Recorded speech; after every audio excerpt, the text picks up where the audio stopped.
the day my mother-in-law learned who really owned her house. The first sign of trouble came in the form of a canceled contract, then another, and another. By the end of the week, half of my event planning business's clients had mysteriously pulled out, all citing the same vague concerns about reliability and financial stability. I knew exactly who was behind it. "Susan's been busy," I muttered, staring at yet another cancellation email. My assistant Mia looked up from her desk, her expression grim. "Your mother-in-law?" she asked, though we both knew the answer. I turned my laptop around to show her the latest email. She convinced the Carters to cancel their son's engagement party. That's the third major event this month. "My name is Olivia Carter, and for the past 2 years, I've run one of Denver's most successful boutique event planning companies. Or at least, I did until my mother-in-law, Susan Caldwell, decided to destroy everything I built. It all started after her son, my husband Ethan, died in a tragic accident 8 months ago.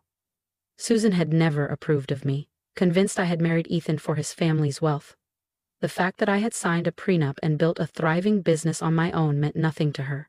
In her eyes, I was the gold-digging outsider who didn't deserve a place in her family. But sabotaging my business? That was a new low, even for her. "We need to do something," Mia said, her voice tight with anger. "She can't just get away with this." I smiled, thinking about the thick envelope sitting in my desk drawer. "Don't worry, she won't." What Susan didn't know, what no one knew except my lawyer, was that 6 months ago, I purchased her beloved mansion at a private auction. The Caldwell estate, a sprawling Tudor-style home that had been in their family for generations, was secretly mortgaged years ago by Susan's late husband to cover bad investments. When the bank foreclosed and put it up for auction, I had been there, bidding through a shell company. Susan had no idea she was essentially living in my house. Just then, my phone buzzed. Speak of the devil. "Hello, Susan," I answered, keeping my voice neutral. "Olivia, dear," she purred, her voice dripping with false sweetness. "I just heard the most disturbing news about your little business. Clients dropping like flies? How unfortunate." I could practically hear the smirk in her voice. "Yes, it is rather unfortunate," I replied calmly. "I don't suppose you'd know anything about that?" She let out a sharp, humorless laugh. "Oh, please, don't blame me for your incompetence. I simply shared my concerns with a few friends. If they chose to take their business elsewhere, well, that's hardly my fault." "Of course not," I said, gripping the pen in my hand a little tighter, "though I do have to wonder why you're so invested in seeing me fail." "Invested?" she scoffed. "Don't flatter yourself. I just think it's time you accepted reality. Without Ethan's name, without his family's influence, you're nothing. You should have taken the money I offered and left town after the funeral." Oh yes, her so-called generous offer. A check for $300,000 if I agreed to leave Denver and never come back. I had torn it up in front of her. "I'm not going anywhere, Susan," I said firmly. "This is my home, my business, my life." "We'll see about that," she snapped before hanging up. I set my phone down, my hands shaking slightly from anger. Mia watched me carefully. "What are you going to do?" she asked. I reached for my desk drawer and pulled out the envelope. "I'm going to remind Susan that actions have consequences." Inside the envelope was a notice of eviction, prepared by my lawyer and ready to be served. According to the terms of the auction sale, Susan had been allowed to remain in the mansion as a tenant, paying rent to what she thought was a faceless investment firm. But that arrangement could be terminated at any time. And after everything she had done, it was time for Susan to learn exactly who owned her house. With 30 days' notice, I had been holding on to the eviction papers, waiting for the perfect moment. And now, Susan had just handed it to me on a silver platter. "Mia," I said, standing up, "cancel my afternoon appointments. I need to see my lawyer."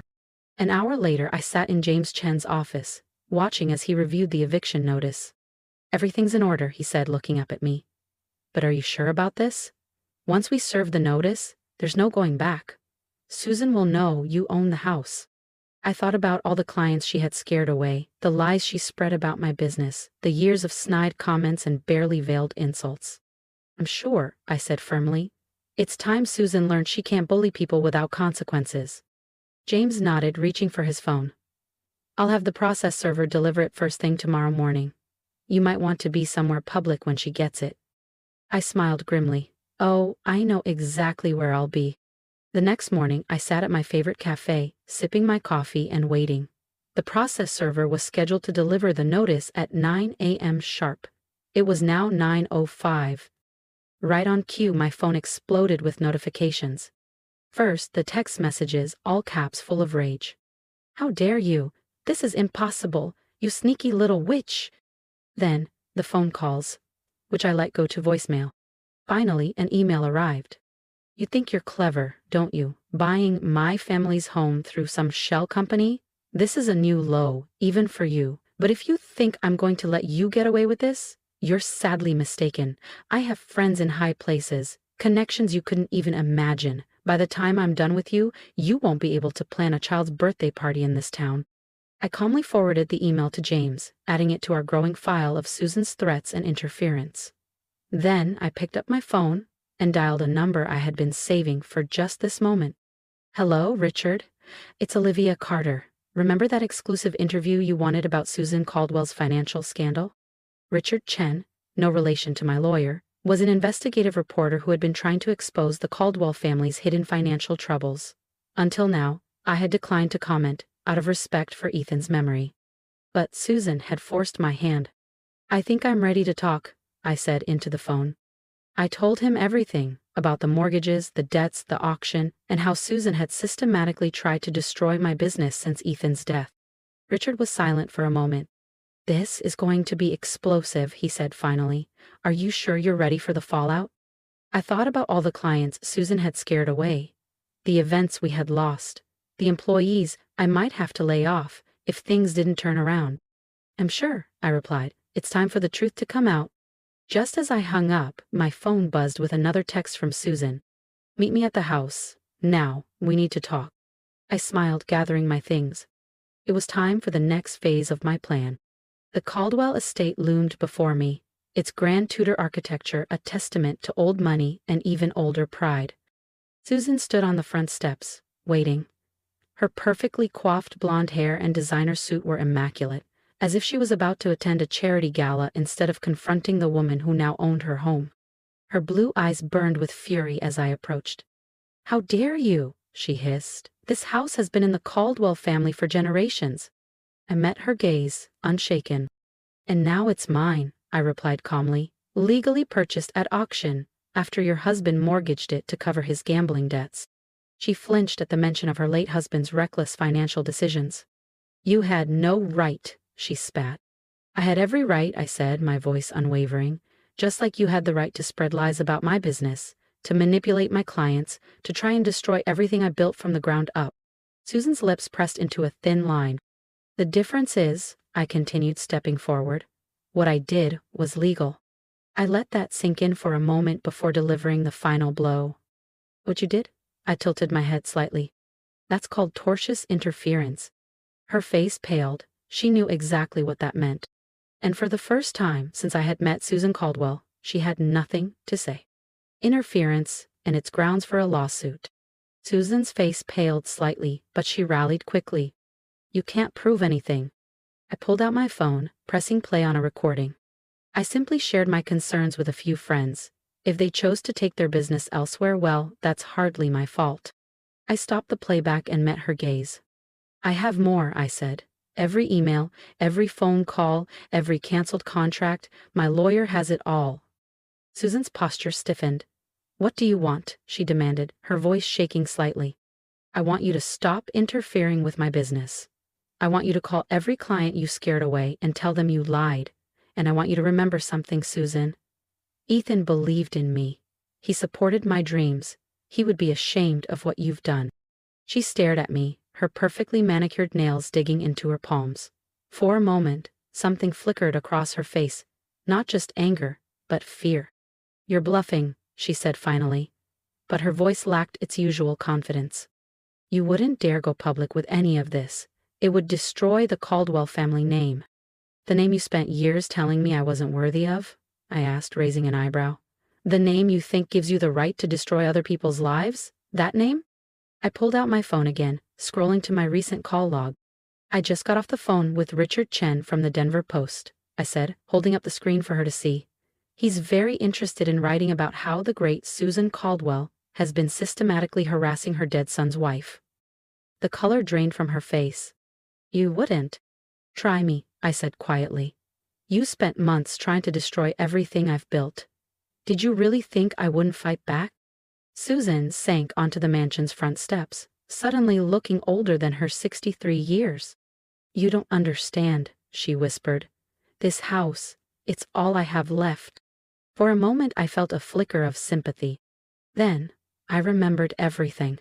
The cruel rumors, the manipulation, the way she had tried to break me, not just me, but anyone who dared to stand up to her. No, Susan, you don't understand. I folded my arms. I didn't buy this house to hurt you. I bought it because I knew someday you'd go too far, and I needed leverage to make you stop. She looked up at me, eyes narrowing. What are you saying? I'm saying we can make a deal. Susan's breath hitched slightly, but she forced a neutral expression. You can stay in the house, I continued, as my tenant, under certain conditions. She stared at me warily. What conditions? I sat down beside her, careful to keep my distance. First, you call every client you scared away and tell them you lied, that my business is perfectly stable and successful. Second, you stop spreading rumors about me. No more phone calls, no more concerned conversations with your friends. And if you refuse, I shrugged, then the eviction stands and Richard Chen gets his story. Susan was silent for a long time. She stared out at the carefully manicured gardens she had obsessively maintained for years. Finally, she spoke. Ethan always said you were stronger than I gave you credit for. The mention of my late husband's name sent a familiar pain through my chest. Ethan saw me for who I really was, I said quietly. You never bothered to try. She turned to look at me, really look at me, perhaps for the first time. Why did you stay? She asked. After he died, when I offered you the money. Why didn't you just take it and go? I exhaled, steady and sure. Because this is my home, I said simply. I built something here, something real, and because running away would have meant letting you win. For a fleeting moment, a ghost of a smile crossed her face. You sound like him when you talk like that, so stubborn. I smirked. He learned it from someone, I replied, thinking of all the times Ethan had told me stories about his mother's legendary determination. Susan stood up, brushing invisible dust from her designer skirt. I'll need time to make those calls. These people aren't going to be happy about being manipulated. You have until the end of the week, I said firmly. And I want to be copied on every email, included in every call. Susan nodded stiffly. And the house, I continued. Like I said, you can stay. But from now on, you pay rent to me, not to some faceless investment firm. I stepped closer, holding her gaze. And Susan, if you ever try to hurt my business again, you'll be out of here so fast your head will spin. The next few weeks were interesting, to say the least. True to her word, Susan made the calls. Some clients came back immediately apologetic and embarrassed at having been misled. Others took more convincing. But slowly, steadily, my business began to recover. More surprising than that, though, was the subtle shift in Susan's behavior. The snide comments stopped. The cold looks became less frequent. And then, one day, about a month after our confrontation, she showed up at my office unannounced. I need your help, she said, looking uncomfortable. I raised an eyebrow. With what? The garden club is hosting their annual charity gala, and our usual event planner just backed out. I stared at her, half wondering if this was some kind of trap. You want me to plan the garden club gala? She nodded stiffly. You're the best in the business, she admitted, though the words clearly pained her. Everyone says so, even, she hesitated. Even I have to admit your work is impressive. Coming from Susan Caldwell, this was practically a declaration of undying admiration. I bit back a smile. I want complete creative control, I said, no interference, no second-guessing my decisions. Fine, she agreed quickly. Too quickly. But perhaps, she added, clearing her throat, we could discuss some ideas over lunch. And that's how I found myself having weekly lunch meetings with my mother-in-law, planning what would turn out to be the most successful garden club gala in recent memory. It wasn't all smooth sailing, of course. Susan was still Susan, opinionated, demanding, and convinced she knew best about everything. But something had changed. There was a grudging respect now, an acknowledgement that perhaps I wasn't the gold digger she had always assumed I was. 6 months after our confrontation on the mansion steps, I sat in my office, reviewing the year's finances with Mia. "We've not only recovered," she reported, grinning at the spreadsheet. "We're up 30% from last year." I raised an eyebrow. "That much?" "The Garden Club Gala opened up a whole new market for us," she explained. I nodded, thinking about how much things had changed. "Susan's connections aren't so bad," I admitted, "when they're working for us instead of against us." Mia hesitated. "Speaking of Susan," she reached into her desk and handed me an envelope. "She left this for you this morning." I opened it. Inside was a key and a note. "Olivia, the east wing of the mansion has been empty since Arthur died. It seems foolish to waste the space when you're paying ridiculous rent for that tiny office downtown. Consider this a business proposition.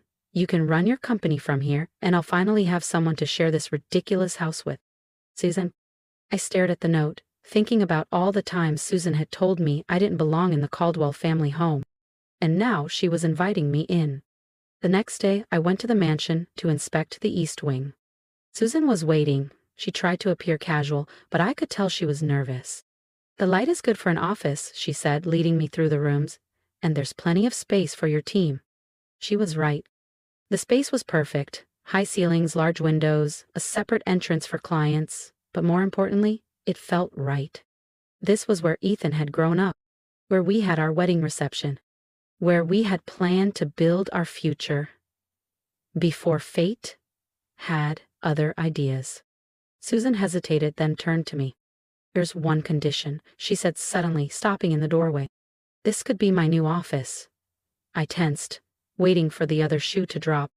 "Sunday dinners," Susan continued. "If you're going to be working here, we should at least have dinner once a week, to discuss business, if nothing else." I looked at her, this proud, difficult woman who had caused me so much pain, yet was now, in her own way, trying to make amends. "I have one condition too," I replied. "No more secrets. No more games. If you have a problem with me or my business, you tell me directly." She nodded slowly. "I suppose I deserve that." "Yes," I agreed. "You do."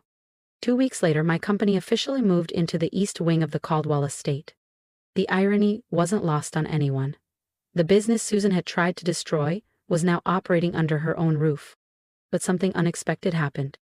As the weeks turned into months, the mansion, which had once felt cold and imposing, began to feel like home. And Susan, who had once been my greatest enemy, became, if not exactly a friend, at least a respected ally. One Sunday evening, almost a year after our confrontation, Susan and I sat in the garden after dinner. The sun was setting, casting long shadows across the lawn where Ethan and I had once planned to raise our children. "You would have loved this, you know," Susan said quietly. "Seeing you make this place your own, watching your business grow." I felt tears prick at my eyes. "I think he'd be happy to see us getting along too." She hesitated for a moment, then reached over and squeezed my hand, the first time she had ever initiated physical contact. "I was wrong about you, Olivia," she admitted. "I see that now." I managed a small smile. Better late than never. Later that night, as I walked through the mansion's halls, I thought about how life takes unexpected turns. I had bought this house as a weapon, a way to fight back against Susan's cruelty. Instead, it had become a bridge, a way for two grieving women to finally understand each other. The next morning, I arrived at my office in the East Wing to find a small package on my desk. Inside was my grandmother's antique brooch, the one Susan had always claimed was a cheap copy of a Caldwell family heirloom. Tucked inside was a note. "Welcome to the family, finally." I pinned the brooch to my jacket, smiling at how things had changed. Susan had tried to destroy my business, but in doing so, she had forced us both to face some uncomfortable truths. Sometimes, the greatest victories come not from defeating your enemies, but from turning them into allies. And sometimes, just sometimes, the house you buy for revenge becomes the home you never knew you needed. Life has a way of throwing unexpected challenges our way, but I've learned that sometimes the biggest battles aren't won by fighting fire with fire. They're won by turning the page and rewriting the story in a way no one saw coming. When I first bought this house, I saw it as a weapon, a way to strike back at the woman who had tried to ruin me. I never imagined it would become a place of healing, growth, and second chances. Now, as I sit in an office I never thought I'd call my own, in a house where I was once unwelcome, I realize something. Revenge isn't the victory, transformation is. What do you think? Would you have done the same in my situation? Would you have fought back or walked away? I want to hear from you. Tell me in the comments, how do you handle people who try to tear you down? What would you have told me when Susan was doing everything she could to destroy my business? And now, seeing how it all played out, what advice would you give me moving forward? Most importantly, I want you to take something from my story and apply it to your own life. Maybe you've been wronged, betrayed, underestimated. Maybe someone has tried to take away what you've worked for. But I want you to remember this. You are stronger than they think. You don't have to destroy your enemies to win. You just have to rise above them. And sometimes, if you're willing to see the bigger picture, your greatest obstacles might just become the stepping stones that lead you to something greater. So tell me, what's your next step?